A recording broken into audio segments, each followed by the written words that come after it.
Tom Aspinall, Curtis Blaydes. This is a rematch. 15, 20 seconds into their last fight, there was a crazy injury. So now we get to see if Aspinall's got the goods to stop a wrestler. Because if Aspinall can stop a few takedowns, I think he's going to say a lot about his chances against Jon Jones.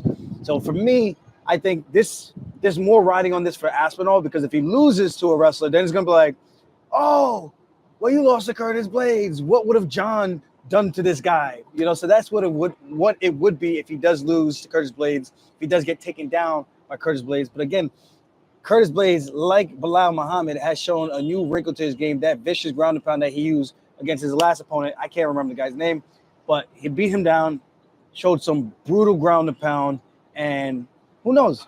Maybe this is like the era of the wrestlers who are so used to wrestling, they might start coming out and being more aggressive with the striking and looking for finishes that way via ground and pound or just strikes, as opposed to just going out there and grappling for 15 minutes. Because wrestling is freaking hard, man. It is hard as shit. I don't like grappling for 15, 25 minutes, but I have to do it because that's my style. That's how I know how to win. I know I can win in other ways, but it's my path to least resistance. But I do know it is taxing, exhausting, debilitating. I don't know any more adjectives or synonyms, but yes, it's a lot of work. So, okay. What do you think about the stuff Jon Jones has been saying? I kind of forget what Jon's been saying.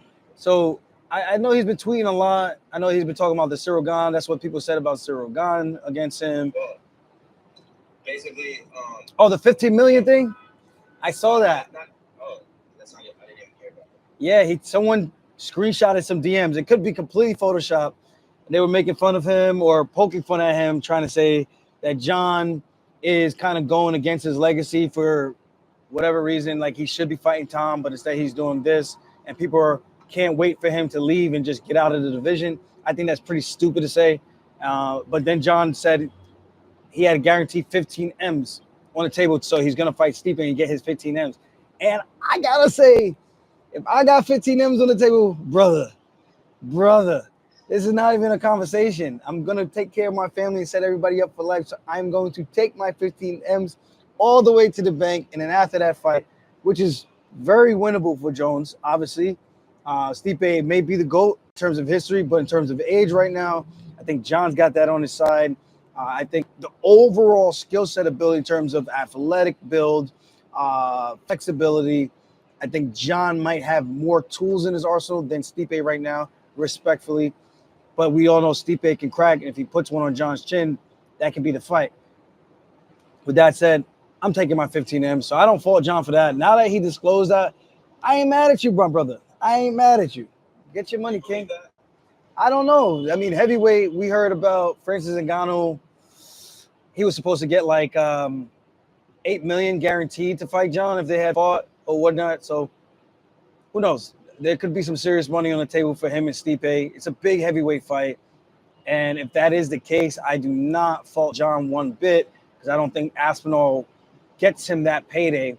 The legacy, respect from the fans, and of course the hardcore New England people, they want that fight. Me, as a purist in the sport, I want that fight because the interim champ should be fighting the champ when he's back, not fighting a non-champion just because you say so. But he's also Jon Jones, because he can kind of do whatever the hell he wants at this point. I think we could all agree on that. So with that said, I get it. I definitely get it.